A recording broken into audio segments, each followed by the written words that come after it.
ദൈവമാതാവായ പരിശുദ്ധ കന്യകയെ, അവിടുന്ന് ദൈവദൂതന്റെ സന്ദേശത്തിന് നിന്റെ വചനം പോലെ എന്നിൽ ഭവിക്കട്ടെ എന്ന വാക്കുകളിലൂടെ മനുഷ്യാവതാര രഹസ്യത്തിന് സമ്മതം നൽകി മനുഷ്യവർഗത്തിന്റെ പരിത്രാണ കർമ്മത്തിൽ സഹകരിച്ചു.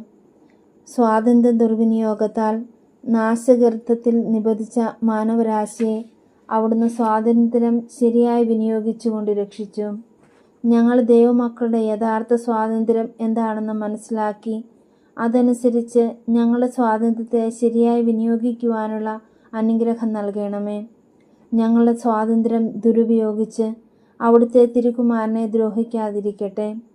എപ്പോഴും ദൈവമഹത്വത്തിനും ഞങ്ങളുടെ ആത്മരക്ഷയ്ക്കും ഉപയുക്തമായ വിധം ഞങ്ങൾ അത് വിനിയോഗിക്കുന്നതാണെന്ന് പ്രതിജ്ഞ ചെയ്യുന്നു.